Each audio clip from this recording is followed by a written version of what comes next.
and welcome. Thank you for joining us both in person and virtually to our first Wheelhouse Talk of the fall 2022 semester. For those of you who have not had the pleasure of meeting, my name is Abby Sachs, and I serve as the program manager for the Peter C. Cook Leadership Academy at the Hallenstein Center for Presidential Studies here at Grand Valley State University. I'm thrilled to be here at what has been the start of an already exciting year for the CLA. This fall, we welcomed a whopping 48 new fellow candidates to our cohort. These students, along with our returning fellows, represent over 30 majors on campus, with a broad range of experiences, strengths, and leadership journeys. Already, I have seen an energy and drive in this cohort that really excites me. At our orientation, a simple small group discussion turned into a 25-minute cohort-wide discussion over whether anybody could be a leader. And truly, that is what the CLA is all about, an opportunity for students to learn with and from each other and use this time to intentionally develop a better understanding of ourselves as leaders.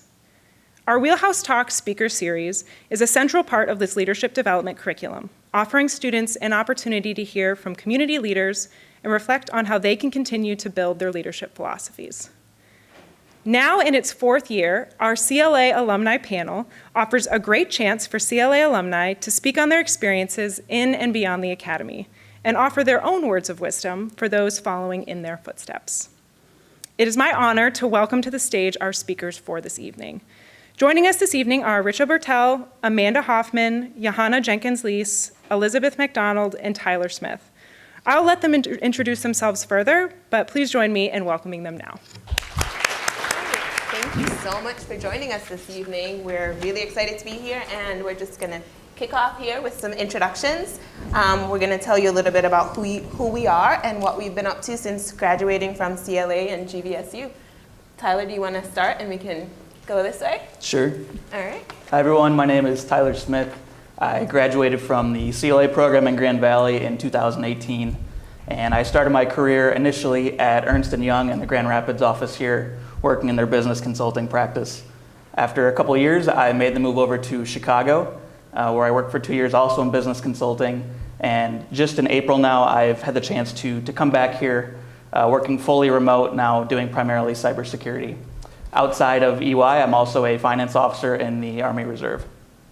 You're good. I'm Richa Bhurtel. I graduated from CLA and with my MBA degree in 2018. And I also came back for my communications, and I graduated in 2021.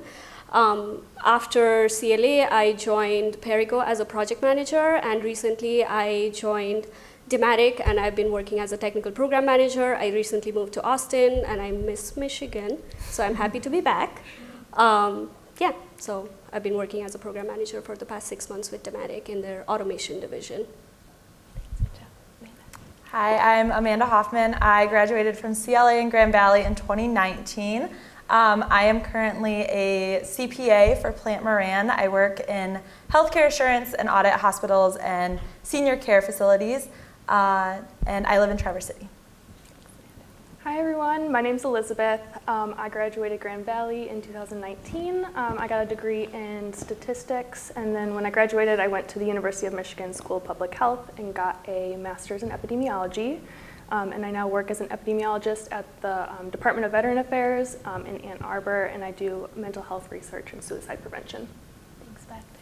I'm Yah-Hanna Jenkins Leys. When I joined CLA, I was in the Masters in Public Administration program, and during that time I had an internship in Holland with the Lakeshore Ethnic Diversity Alliance, so stayed working there for a little bit, a couple other nonprofits, and then now I'm at the Community Foundation Holland-Zeeland, which is our area's funding entity, grant-making organization, as well as partnering with philanthropists to help them meet their philanthropic goals. So I live in Holland with 2 kiddos, so yeah. All right, Beth, can you tell us a little bit more about why you considered applying to CLA? What were you looking to gain? How did your expectations compare to what the experience was like? Yeah, so I applied for the CLA, I believe my junior year, and at the time I was involved in a lot of clubs and campus events that were within my department in statistics and math, and I wanted to get some more experience working with other students outside of my department, and I think that was one of the biggest draws for applying to the CLA. I also didn't really view myself as a leader at the time. I think I had a really narrow definition of what a leader was, so I think I learned a lot really quickly as I got involved in the CLA, and it exceeded my expectations, especially the mentorship program as well. Yeah. Anyone else want to chime in? Any other paths to CLA? I had a different one. I actually worked for the Hauenstein Center before I became a CLA fellow. So that was how I learned about the CLA and became part of it. So with that, I had been around all of the other fellows during my time of working with the CLA, and I was like, these are a great group of people, and I'd really like to get involved with them as well. So. When I found out about the CLA, actually, I was nominated by one of my professors, and I was fascinated to even find out that there is a program that exists and offers so much for the students. And I remember the first question I asked was, is it free? Like, do you have to pay for this? Because it sounds amazing. But, and after that, I have been preaching about CLA through other people. Like, some people even get freaked out that it's like I'm asking them to join a cult or something. But it's like, you know, this is such an amazing program, and I was pleasantly surprised to find out about it. Yeah, it's definitely a very meaningful experience. Mm-hmm. Cool. I'll be honest, I had no idea what CLA was when I was nominated. Really, honestly, had no idea. I think I was nominated by one of my ROTC instructors, and I think I decided to pursue it because it was an opportunity to surround myself with like-minded people with whom I could have discussions with about leadership and other topics. And I felt that that was something I was really lacking kind of in my life at the time, was people to have those kinds of conversations with. And CLA more than met my expectations in terms of that. Yeah. Amanda, so we've all kind of shared kind of our path to finding out that CLA exists and you know, finding out about the program. Can you talk about your experience with CLA, you know, as a mentee? Mm-hmm. What helped you make the most of your relationships with your mentor? Yeah, so my mentor is actually in this room right now, which was really cool. I got to meet with her and see her ahead of time, Claudia Badgema. Since I had kind of been around the CLA before I became a fellow, I had the opportunity to meet a lot of the different mentors that we have. But I was paired with Claudia, and from our first meeting, it was really easy. We decided that we wanted to have more of a relationship-based mentorship instead of just a formal, like, we come, we meet, we, you know, answer the 5 questions that we had for that week's meeting and then, or that month's meeting, and then move on. So Claudia and I, we formed a relationship, which was really nice, and that's really what I think is most beneficial about this program. But I could reach out to her. I was trying to decide while I was in CLA if I wanted to pursue the CPA route or if I wanted to just kind of do private accounting and work as a staff accountant in a office. And she really helped me kind of talk through, you know, the benefits and the of becoming a CPA. And I ended up choosing that track. And then as I was taking my exams, she checked in with me because they're pretty brutal. So she did a great job of, hey, how's it going? Like, do you want to meet? I know you have an exam coming up. Like, we kind of moved our meetings around that, so that was really great as well. Thanks, Amanda. How about you, Richa? Like, who comes to mind for you when you think about a mentor, whether formally or informally, that has made an impact on your life? And what about that relationship was impactful? Shout out to Claudia as well. She was my mentor. CLA has other mentors too, I think, but Claudia was my mentor as well.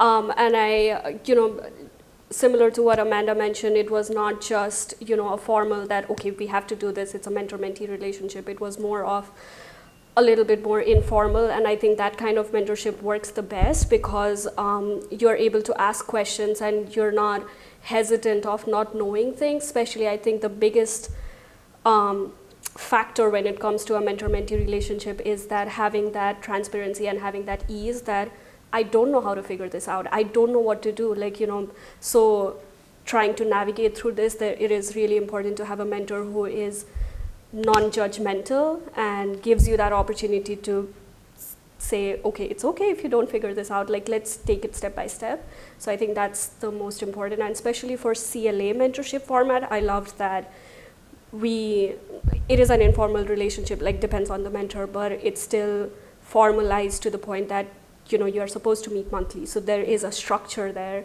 So I would always, like every time I would meet with my mentor, I would be like, okay, until we meet next time, I want to have these things done. So, those kind of things were important. And apart from Claudia, at my work as well, I did have mentors. Like Perigo had this really good system that they pair you with mentors when you join. So it was pretty helpful, especially being new to IT. Just understanding, translating all of those technical jargons and being able to understand that. So yeah, basically with a mentor, the best part about it is every time, not hesitating to say you don't know this. That is the most important part, and having a mentor really helps with it. Yeah, and I really appreciated that you named with your role as well professionally. And that's something that I really valued through the CLA program. It just helped me figure out how to do mentorship well, how to initiate, how to have those conversations, how to make the best of those meetings. And in my role, following that, just being able to, new to the community in Holland, being able to initiate conversations with someone I saw doing something that I might aspire to, saying, hey, would you be open to connecting with me for a year, meet once a quarter? These are the things that I'm hoping to gain. One day I'd like to be, you name it, and this is what I'm hoping to. And the time-limited piece is really helpful because a lot of people who are mentors tend to be strapped for time. So I just really appreciated that CLA helped me to figure out how to do it and do it well and practice in a space that I was building capacity through our reflection sessions and all of the different types of programming that were built into the program to be able to do that post-program. Tyler, so kind of flipping it a little bit, so talking about benefiting from mentorship, talk about a time that you served as a mentor and what did you learn from that experience? What qualities in your mind make a good mentor? Sure. So I actually am a mentor right now for CLA. This will be my first time in a formal mentorship program, but I've had the opportunity a number of times at work just due to kind of the structure of our organization. It's very hierarchical to mentor a number of junior associates and junior employees. And I think every single time there's kind of one common theme that comes to mind in terms of how to approach it and how to best help them. And that's just to be a human. I very much have kind of a gardener approach to leadership, and I kind of view mentoring in the same way that I view leadership. I think that it's important to understand what it is that person needs to grow. And then my job as a mentor or as a leader is to remove those barriers to help that person grow. And so an employee that I was working with, some days they had issues going on at home, and we had to talk through those things, and I had to reassure them that, hey, it's perfectly acceptable to be 23 and having relationship problems. It happens. Other days they need direct evidence or direct help on what to do for a specific project. And I can help with that too because I've been there. And so I think it's really important just to be able to understand what that person's needs actually are. And that starts with just being human and being empathetic. Thanks, Tyler. Yeah. So we've been talking a lot about mentorship. Who knows what mentorship is? That's also a theoretical question that's out there. There are lots of definitions about it. But Beth, I want to hear from you. How would you define, mentorship? Has that definition changed throughout your life? Yeah, I think it definitely has changed. I think it's evolved a lot. Similar to what you said earlier, the CLA was my first formal mentorship program that I ever participated in. So I think when I went into it, I had kind of a very simple understanding of a mentorship where I thought I was getting into a situation where I was going to learn and I was going to pick up knowledge from another person about career and networking. And I think that it became a lot more than that when I was intentionally preparing for these meetings with putting thought into it beforehand, bringing questions, and working through some of the harder questions I had about my career and about going to grad school.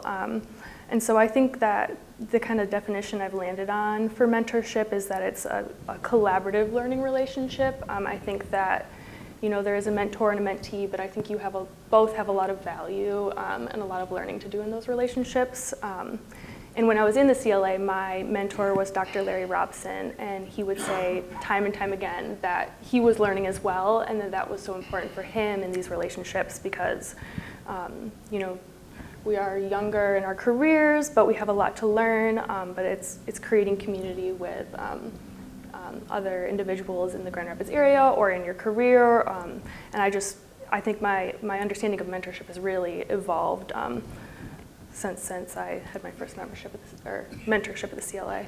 Yeah, no, and I really appreciate you naming that like collaborative learning relationship, and that's something that I found it's reciprocal, and then because there's also like coaching and sponsorship, and coaching tends to be more one way where you have a very specific goal or a very specific outcome that we want to achieve, and we enter into a coaching relationship, time limited toward that growth area that you're working on. And sponsorship typically happens when you're not in the room, where someone is advocating on your behalf toward, again, another outcome, whether that's increasing your pay or promotion and all of those pieces. And those are just like three very important and often three very distinct individuals that tend to be in someone's life, and they can change, they can evolve based on where we go throughout life. But no, yeah, thank you. All right, so we've got the question for everyone, and then we're gonna open up for questions from you. If there's one piece of advice that you can leave with our fellows and the audience, what would it be? And I wanna start with you, Beth, and we can go that. I would say when you approach these mentorships and as you're getting to know your mentor, I would suggest that you put in work before you go to these meetings, like put in genuine thought into what might be going on that you would like to bring to the table, that you need advice about. It took me a little while to really figure out how to get the most out of the mentorship, and when I realized that putting in the work beforehand and coming prepared, you can have really genuine, great conversations and learn a lot. So I would suggest that you take that time beforehand to really reflect. To kind of go off of that, I would also say something that helped me was, yes, it's a formal relationship and you need to meet once a month or whatever the recommendation is, but also to have the flexibility to reach out to your mentor in between that time frame that, hey, this came up, like I'm having this situation, I'm looking at, you know, doing an internship and I'd really like to kind of talk through doing that with you. Or if different events arise, like don't be afraid to reach out to your mentor more. They're there to help you through whatever you kind of want to talk through. And as you build that relationship, allow it to happen and allow yourself to lean on them when you need to lean on them, regardless of time frame. One piece of advice would be don't be afraid to be vulnerable, and don't be afraid to just say that, you know, you need help.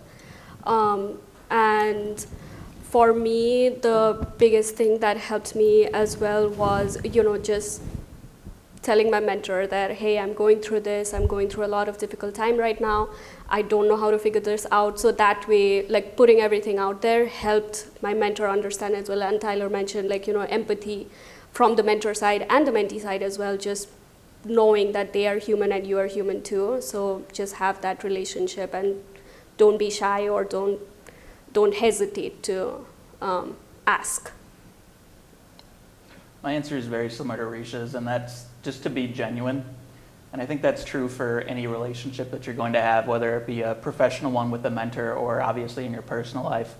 If you are faking who you are in your relationship, in the context here we'll talk about a mentor, if you are faking who you are and not telling the truth about what your goals are with them, or if you are not telling them, you know, what your tendencies are and what your habits are, then how they're going to attempt to help you is going to be in a way that's not really conducive to helping you accomplish your real goals. I think it's really important that if you are going to take the time of someone who is serving as a mentor, that you use their time effectively. And I think that's only fair for both people. And so be honest and be transparent when you're meeting with them. And mine would just be preparation, just prepare for your encounters with your mentor. Whether, you know, you can lay out your full year plan, you know, if that's your style, but what are you gonna do? What are you gonna talk about? What are your goals? And having a full year plan or some goals toward the end of what you would hope to accomplish at the end of your year or, graduate, before you graduate, that helps you set those monthly, quarterly benchmarks of like, when I get together, this is what I'd like to accomplish. I'd like to work on, figuring out, do I pick one path or another, or do I say yes to this opportunity that's coming up? I also would encourage you to say yes to as much as you possibly can during your time with CLA. Any opportunities that your capacity would allow for, those just allow for exposure, and also the more you're exposed to opportunities, the more clarity that you gain in your direction. So that would be mine. And I think we went through that pretty quickly here, so we've got time for some questions.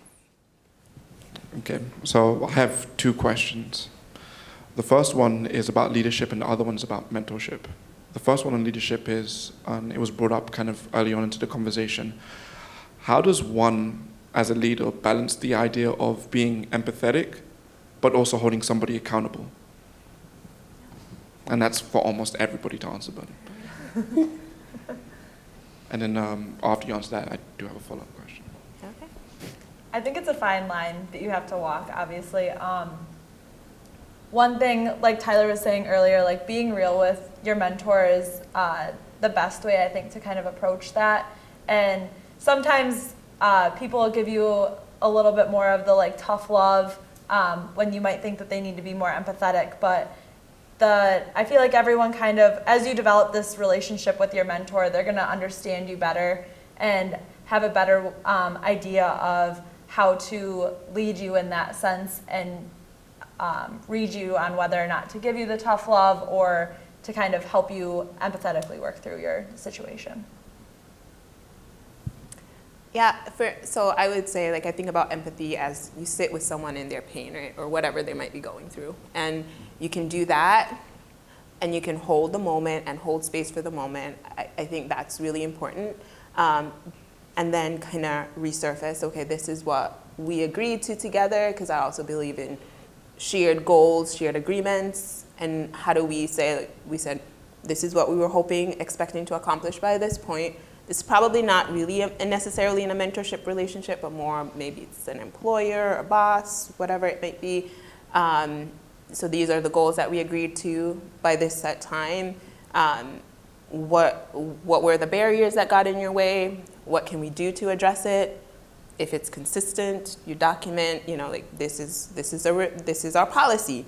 Again, you would need to have policies in place to be able to do that, right? So a lot of the accountability pieces, for me, it's the front end that's most important. Do you have those clear policies? Do you have that clear, when this happens, these are the consequences or the repercussions or the outcomes? And if you set that together, collaboratively, shared, and that there's clarity, then we know when a moment occurs when those aren't met, it's not a surprise as to what's coming next, but we sit with the individual in their moment, in their pain, and then we go, okay, how do we work through this together? How do we create a performance improvement plan or whatever it may be? And if it's something that has been documented to happen 5, 6 times, whatever your policy indicates, then there's an outcome that's tied to it. So I think, but that's, to me, that's the end of a rope that's really set. You have clear foundations, you have clear guidance, you have clear expectations, you have training, it's been done collaboratively. So the front end, so that those moments don't necessarily occur, but if they do, that everyone is aware of what will come next. So planning between a collaborative plan between the mentor and the mentee is going to walk that thin line between being empathetic and accountable. Yeah, and really at the end of the day, like, your mentor is only holding you accountable to saying, like, hey, this is what you said that you wanted to accomplish. There really isn't any punishment, right? There can't be any punishment. Right. And so it's more around, like, hey, what got in your way? How do we redirect the plan? It's kind of. I agree, and I think the other important thing is, even in a professional setting, not necessarily a mentor-mentee, but a leadership. So I work as a program manager, so obviously I work with teams, like, we have set deadlines, but sometimes things happen, and sometimes the team members, they say, okay, I wasn't able to do this because I came up with this problem or something. So you have those deadlines, and you have certain goals that you have already set, but the most important thing, I think, especially being empathetic and also holding them accountable. The biggest thing is letting them know that you are in the same team. It's not like you're against them. It's not me versus you kind of relationship. It's okay, fine. This didn't happen. What can we do as a team? Like, what can you and I work on? Like Yah-Hanna mentioned, like collaborating with them. So letting them know that you are on their team and you are not like, trying to go against them, or, you're not punishing them, but letting them know that, hey, okay, it happens. Let's work on this together. Let's figure this out. We can do this. Like, let them know that you have the same goal. It's not like, that it's different from yours. So having that kind of empathy and having that kind of relationship with them truly helps getting to that goal. Yeah, I agree. And I guess I don't necessarily see the two in conflict with each other. I think, and this has been set up here, but I think that maybe it's most important to have empathy when you reach that point where it's you're holding somebody accountable. I think that you have to hold both at the same time. And it is a hard line, but I think that it's important to have both. So the relationship between mentors and mentees are like common relationship. It's basically bilateral. Therefore, there's both expectation from both sides. My question for you all would be, how would you describe a perfect mentee? And how would their behavior be in that relationship that is bilateral? I think some of the most important things that I learned to bring to the table was being genuine, like we've said, being prepared, and really being intentional about the relationship, not viewing it as something that is just a part of this program, viewing it as something that you genuinely will gain. Walking away from the mentorship program at the CLA was not only my favorite part of the CLA, but my favorite part of my time at Grand Valley was the mentorship. So I think really investing time into the mentorship program will benefit you. I would say taking the time to being cognizant of both of your times and just coming to the table and being willing to be open and share your full self, like we talked about. Beth said being genuine. When I was connecting with Claudia after and catching up, she knew about my siblings, she knew about my family, she asked how everyone was doing, and so it extended beyond just, hey, I want to be a CPA, can you like give me advice on being a woman in business? Like, it was, how's your family? How are your grandkids? So being able to have that full relationship with your mentor is really important. Quick question. So without the mentors or without the CLA program, where do you think you would have been in your life right now? You never know. Yeah. I think I personally would have really struggled to feel involved on campus without the CLA. I was involved in some clubs very passively, but I think the CLA, I did the most learning outside of the classroom in the CLA. I don't think I would have gone to grad school without CLA. I don't think I would have seen that maybe as an option, or I might have limited where I would have gone or what I could have viewed myself as doing. And with the mentorship, I think that was one portion of having somebody on my side encouraging me to try these things, and being an advocate after getting to know me for a couple of years. So yeah, I don't think without the CLA and without the mentorship as a key part of it, I would have ended up either in my career, at grad school. Yeah, I think it was really important for me personally. I think I'd be in a very similar spot. Not the same, but similar. I don't think I would have a different job per se, but I think I would have made a lot more mistakes when I had my first couple interactions with junior associates and working with people who were reporting directly to me.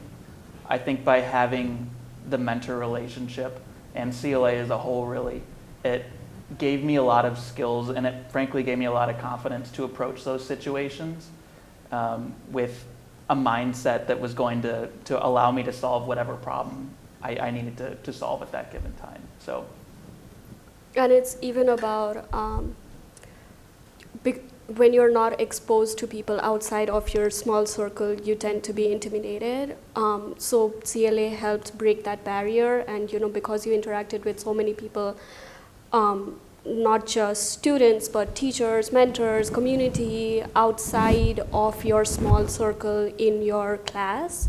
That helps break that, and that helps you realize that everyone is on the same boat. You know, you can bring as much to the table as well as other people, and it helps a lot when you start out, especially professionally as well, that you have that confidence that, oh yeah, because I've been through this experience already, now I can talk to people, now I can, you know, interact with people outside my community as well. So that was pretty important. So I think, I mean, maybe I would have the same job, but I would not have the same confidence, definitely, if not for CLA. And I would say same as Beth. Like, I don't know if I would have gone to grad school and pursued my CPA license if it hadn't been for the CLA. On the other side of it, I also met some of my best friends at Grand Valley in the CLA. So that's something that I would have probably, Beth sitting next to me is one of my best friends. I don't know if I would have ever met Beth, if our paths would have crossed had we not been in the CLA together. So not only professionally, but like personally, I think it's important to really dive in and connect with your cohort and be willing to, you know, hang out after or make plans, have conversations, because you could really meet some great people in your group as well. Yeah. And for me, just being new to the West Michigan area, just even having the opportunity to get to know people, get to know the area, understand the nonprofit sector and its nuances. The nonprofit sector is a very nuanced, and it's just, but a very important part of the West Michigan community. And two of my mentors were in the nonprofit sector. So for me, just being able to understand the diversity of experiences within the sector, how it works, how a nonprofit works, understanding how to navigate boards. So just being intentionally matched with someone in a sector that I was looking to grow a career in was just really, really impactful. And for me, it was like the econ clubs and opportunity then, and as well as any of the networking things, just understanding how to do small talk well, and how to actually like engage in a conversation that's reciprocal. So it's not just me kind of talking about myself. It's also me inviting someone else to be a part of that conversation, to share in, how to notice when someone else might be kind of on the peripherals, bringing people in, how to end a conversation well at networking events. So it was just those technical pieces that were just really, really impactful, and I use them all the time, every single day. So. One other thing I think that I got from the CLA is I did not view myself as a leader before I started the CLA. I had a very narrow understanding of what a leader was, and it was an extrovert who could stand at the front of the room and could command a group. And I very quickly, once I joined the CLA, learned that I wasn't alone in having a different definition of a leader, and that there was a lot of students who led in very different ways, and it's important to have leaders within every kind of like idea of sector of what you need on a team as a leader. So I think without the CLA, I might not have recognized that as quickly, and would have maybe never seen myself as potentially being a leader. So I think that really helped me. Our next question, I'm going to be the voice from the sky back here, because we have a question from one of our cohort members who's joining us on Zoom today. And Joey asked, as a mentee, if you do not know exactly what you are looking for from the relationship with your mentor, and you don't have a very precise idea of your career and life aspirations, how do you approach this relationship? What questions do you ask? Is there a way to approach this mentor-mentee relationship if you don't have specific goals in mind already? I think that's a great place to start. I think that you can explore that with the mentor if you're upfront and let them know exactly where you're at, and that one of your goals is to define your goals, to figure out what you want to do, because that's what they're here for. Yep, I agree. I think that's where you start with. You explain to your mentor that I don't know. Overall, you may not know what you want to do for the career, so they can maybe say, okay, by next week, maybe we can figure this out. Or I know one of my teachers was a mentor, and my friend was a mentee, and she was struggling with choosing a career path, and she just said to the teacher, I don't know what I want to do. So he suggested maybe a rotational type of internship where she can, work in different departments. So that was a pretty good advice to help her figure out, okay, what department does she most connect with and where she can work, or, taking personality tests or working with the career center. So that is what your mentor can help you with. And it's okay to not have everything figured out, while you're still in college. So yeah, your mentor can help you with that as well. And sometimes I've found it's helpful, for me personally, it was helpful to start with what I do know. I knew I wanted to be in the nonprofit sector, and then kind of backing into that. I was interested in immigration justice and in racial justice and in housing, and so like where could my expertise lie, or like what that might look like. So it might not be exactly like rotational internships, but it was like, okay, you start with that, but then let's learn about such and such, this sector, let's go to this community event that's happening, or have you tried? So it's just being the exploration, and for me that was just like key. The more I was exposed to the community, the needs, the opportunities, then that helped me hone in. But having a mentor to really guide me in saying like, these are some of the things that are happening, here's where you look to find out what's happening, what could you commit to, and just that accountability piece of just saying like, hey, did you do it? Literally accountability the next time, asking, did you do it? And knowing that that conversation is coming up and preparing for that accordingly. So I think another thing is the CLA does a good job of finding mentors that are very plugged in the community. So if you voice that you don't know what you want to do, your mentor likely knows a number of people in various different areas in the community that they could connect you with to, hey, let's get coffee, the three of us, and sit down, and they can tell you about what they do, and you can see if that interests you. So being open with them so that they can use their connections to help you as well. I think there was a question here. Yeah, so a quick question is, just like every other relationship, there's always the ups and down time. How best do you navigate during a difficult time with your mentor or with your mentee? Believe it or not, when I was a mentee with Claudia, I was going through a retina detachment and also almost went blind. So I can't think of a more difficult situation than that. But it was just being transparent, just letting Claudia know that, hey, I just found out by the doctor that, I need to have surgery. I don't know if I'll get my vision back. It was such a challenging time in my life. So instead of talking about my career goals, which seemed just so far off at that time, we talked about, okay, what's going on? What did the doctor say? So having that, okay, by next week, maybe we can do this. So focusing on my mental health, making sure, I'm surviving each day, sort of was the goal at that point. So your goals can change depending on how difficult the situation is and how challenging it is. But it again comes down to being transparent and being true about what you're going through. So communication is just big. Even just letting someone know where you're at in that moment, and that maybe you can't communicate as consistently as you'd like to, but being upfront about that. So communication is just the key. That's all I wanted to add there. Mm-hmm.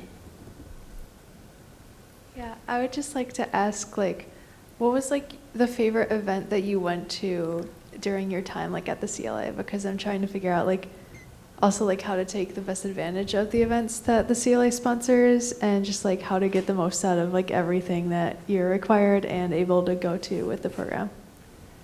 Amanda and I are both biased. We both worked at the Hoffman Center. I think all of the events are really good. One of my favorites was a conference that we put on a couple years ago, the Women in Leadership Conference. It was just really great. It was in my interests. If there's anything that sparks your interest, I would suggest going to it and hanging around the reception afterwards.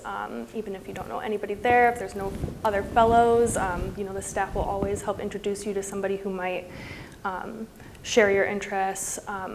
Anything that sparks your interest, I would attend. I think it's all worth it. I would also say I really liked attending the econ clubs. I don't know if you guys still do. You do? Okay.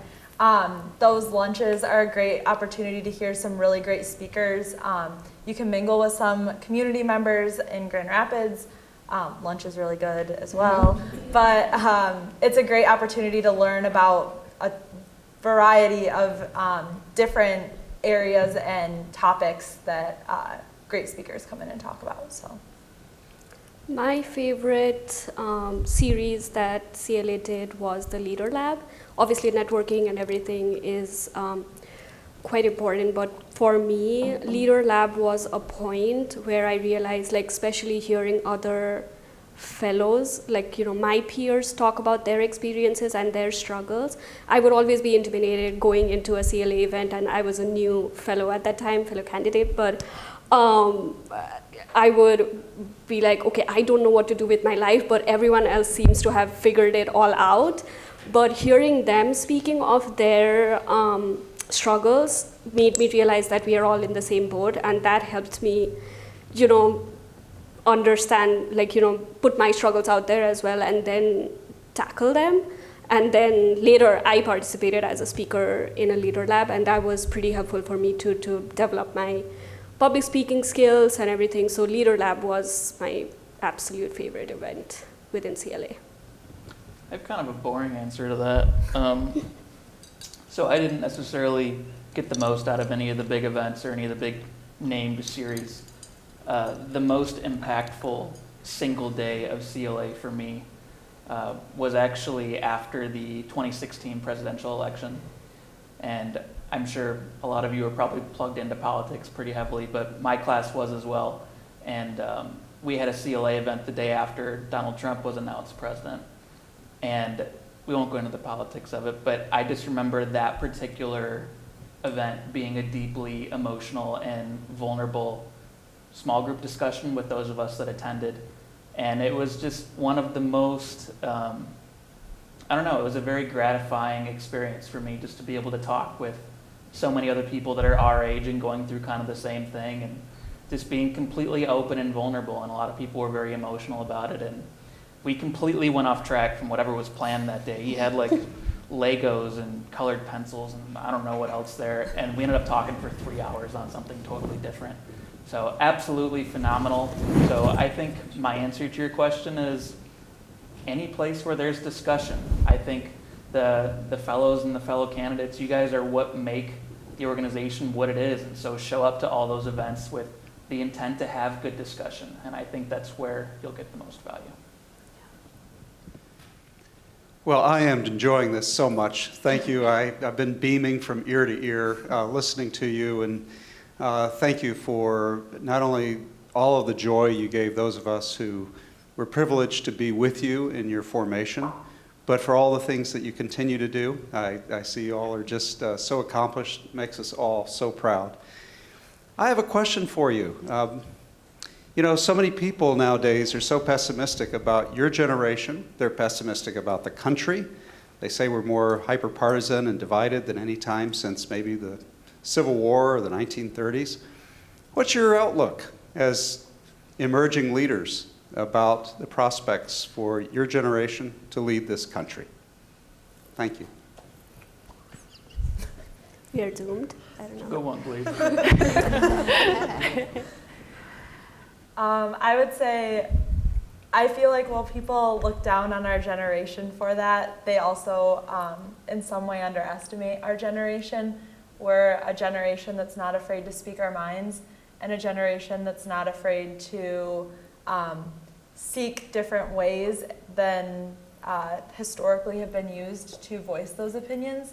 And so I'm optimistic that our generation can be the leaders that will help heal our country.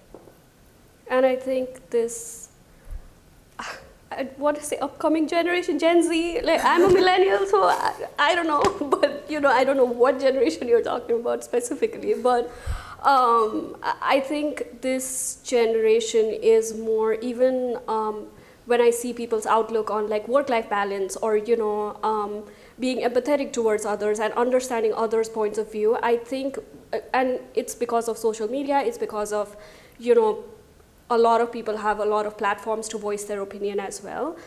I think it's even better kind of leadership because there's a way to find common ground. Like there's a way where everyone can express their opinions, and it can get heated, but after that you can at least like come back and find a common ground. I think we are getting there. At this point, everyone is just, coming together, but I think you should trust us more. I don't know. I think 80 years ago in Nazi Germany, the definition of leadership would have looked very different than it would have today. I think a leader in the battlefield would have been someone who's loud and who convinces other people to take charge. And I don't necessarily think that that type of leadership would be successful in today's world. Likewise, I think that leadership evolves just like people evolve. And I think that regardless of the situation, leaders kind of have a way of making themselves known and coming out of the wall a little bit, if you will. And even though we don't necessarily have an idea of how they're going to do it now, because believe me, I'm worried, I think that we're going to be surprised, and I think it's going to happen. I'm personally excited about this generation and Gen Z, so just building on everything that's been said, just willing to lean into just difficult conversations, but also so inclusive, just willing to accept everybody and just be able to create and carve out space for voices that have been historically excluded and marginalized. I think this form or this posture of leading, that's just really thinking about how do we serve, how do we show up as full people, how do we recognize that things that we've taken for granted are not working, whether that's, again, might have different beliefs than me, with a 40-hour work week or whatever, things that have historically not been questioned, or historically within the last 50 years perhaps, not being questioned, that this generation is willing to question and willing to shift and to change dynamics. And I think that's what we need to be able to build a more cohesive world. We have to be willing to do that and ensure that as many voices as possible are at that table. Yep, I agree. And conversations, I think, are being more humanized as well with this generation, which I'm really excited about. Yeah, I agree as well. And I think that I certainly feel the pessimism, like to be honest, myself sometimes, and I think it is the growing generation of leaders and younger adults who give me the optimism that that we can move in a good direction. Thank you. And your responses are, I think, very encouraging for everyone in the crowd. A question I have is, for minorities going into leadership, what advice would you give when we may not see ourselves at those leadership tables? Yeah. There's always a first one, right? So, yeah, I think especially, me being a minor, when I came to US, and I was hesitant before, in the beginning, to participate, to not see someone who looks like me. But the biggest strength I think we possess is we bring in a very fresh perspective, or we bring in experiences which haven't been shared before, and that is the most important thing in leadership, in management, in any group discussion, that you come with a fresh perspective and just have that confidence and belief in yourself that you do bring value to the group. So yeah, that is, we carry unique, experience, and we have that unique value, which is even more important when it comes to groups. So we are able to lead, and we could be the first ones, and others can look at us and be like, oh yeah, that person looks like me, so. Yeah, and I would say too, just kind of adding, finding a mentor, because I know that it is really hard to find, just because of the lack of representation in leadership and management level positions. But if you are able to, finding a mentor, reaching out to someone on LinkedIn, or asking a connection to connect you, but finding a mentor that identifies as the individual that you identify. So for me, it was a woman of color. I wanted to find a woman of color mentor, even more specifically a Black woman in the community. And then second, if your organization has ESGs or employee resource groups or ERGs, jumping in, getting involved, finding community spaces and places where you feel like you can be true to yourself, where you can feel like you see yourself reflected in that group is just really helpful to building community and being able to just kind of put those walls down a little bit that are up every single day when navigating spaces that are predominantly white or where you are underrepresented. And then external to the community as well, affinity groups, any groups that you can become involved in to build community, because those are the spaces that refuel you and replenish you. So when you go into the workforce, you can give your 180, and if you're a woman, we know that we have to work twice as hard to even be able to have as many of the opportunities that are presented. So just knowing that you're giving of yourself, you're sacrificing personal things to be able to do that and show up, finding spaces and places that replenish you and that bring you joy, that you don't have to question, that you don't have to, just even compromise certain values or whatever, like that you don't have to apologize for. Like finding places that you don't have to apologize for anything, like just do that so then you can come and show up. But those would be my 3 things, just community groups, employee resource groups, and a mentor. So.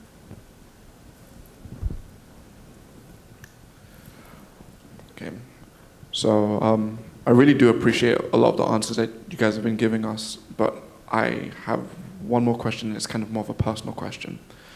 One of the things that was spoken about today was about vulnerability. And for some of us that are a little bit more well-guarded and perhaps maybe don't want to immediately get vulnerable with our mentors, I want to ask and everybody to hopefully share a time when they were vulnerable with one of their mentors or their mentees, and then it led to a defining moment or factor in their leadership philosophy. I can start. I did a leader lab when I was in the CLA, and I shared a personal story about a personal relationship that had ended, and my cohort, some people knew that were close to me knew what happened, some didn't. And at the end of the leader lab, I had a significant number of people come up and just kind of talk to me about how they could relate to what I was going through. And they're like, I had no idea that, said situation had happened, but thank you for sharing. It really brought a lot of community and a lot of people together, and it brought a lot of conversation out of that. So that was a pretty, I would say it was a very vulnerable moment that was with a large group, but it was something that brought a lot of people together. That's amazing. For me, one defining moment that I can think of is when I started working, and I was very new to the American work culture. I was very new, like I had just graduated, so I had imposter syndrome. I felt like I do not belong here. And especially it was IT, which was a very new field for me. And as a project manager, I was expected to already, know things and get the projects going. So I just sat down with one of my coworkers who had a lot of experience in the field and said, I don't know what a workstation is. Like, it was just simple things that, can you explain to me? Can you tell me the basics? So, because every time I go into a meeting, I feel like a lot of things just fly over my head. So, I want to be able to perform well. I want to be able to do good.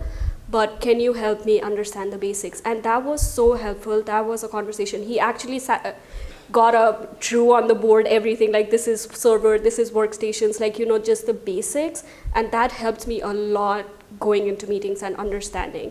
So just communicating that intention is important, that because I want to succeed, I'm not saying like, I don't know how to do this, so I'm not going to do it. Just letting the person know that, hey, I want to be able to reach to this point, but I don't know how. And this is what I need from you to be able to do this. Or maybe you don't know what you need, but just letting them know that this is the point that you're trying to get to, but you don't know how to do it. So that helps a lot. So just being vulnerable, because when you join a job, you want to have that impression to others that you know things, but just admitting that you don't really helped me to find that mentor and communicate that. I have somewhat of an answer for this. I think before I share what my answer is, I think it's important to understand that vulnerability doesn't have to be this grandiose confession of how you're feeling emotionally. I think those are a lot of the examples that we've shared today, and when we think about vulnerability, it's easy to have some of those situations come to mind with this deep emotional outburst. And I'm by no means saying don't share those things with your mentor. I think they're very powerful moments. But vulnerability can be something even as small as sharing what you're afraid of in terms of, am I going to be able to get this job? I'm afraid my GPA isn't good enough. I'm afraid I don't have the leadership ability. I'm afraid I'm not going to do well in the interviews. And I shared a lot of those situations with my mentor when I was going to the CLA. And I think that they were able to help me kind of get through a lot of those situations. They were able to offer me some online resources in terms of interview help and resume help and so on and so forth. And I think that even just those, we'll call them micro vulnerabilities, are very powerful. Mine is very similar. I feel like I had conversations with my mentor early on about fear of failure and how that was both driving me but also holding me back, and that was something that I really hadn't talked with anybody about before, but I had developed a relationship with my mentor where I felt comfortable saying this is something that maybe doesn't concretely, I can't point to examples where it's really holding me back, but it's something that I know that maybe I pass up opportunities just because it doesn't even seem worth it. And so it's more of a smaller vulnerability, I guess, to talk with a mentor about, but it seemed big to me at the time. And I think it was a really helpful conversation to have. I guess, like, for me, kind of thinking post-CLA as getting married, having 2 kids, I specifically sought out also like women in leadership who are parents or somehow were once upon a time in that stage.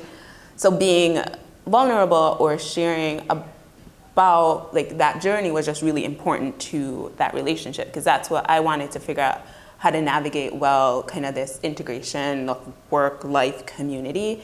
And to be able to get that from the relationship, I had to share. I'll also share that I recently learned from another mentor of mine that there is also something called calculated vulnerability. This might sound bad, you don't have to take me up on it, but there are different consequences for women, women of color, individuals of color in community as it pertains to vulnerability. Vulnerability is an important part of leadership, but there are also, like my boss, for instance, who's a white male, can run into a meeting late and say, like, you had to pick up the kids, and people are like, oh, you had to pick up the kids, or that's great. And I might do the same, and it's like, oh, well, are you sure you want to keep working, or, you want to shift your work-life balance a little bit more, you need to figure that out. They're just different consequences. They might be micro, or they might be macro, but there are. And so, like, figuring out that is a reality, and then deciding, we know vulnerability is important to leadership, to inviting people in, to navigating situations, but we also know that there are consequences, and then deciding upon like which ones we want to face and how we want to face it. But naming it is just really important too. So. Thank you so much for sharing with us. I do have a final question from one of our online participants. How have you continued to utilize the CLA in your experience after graduation?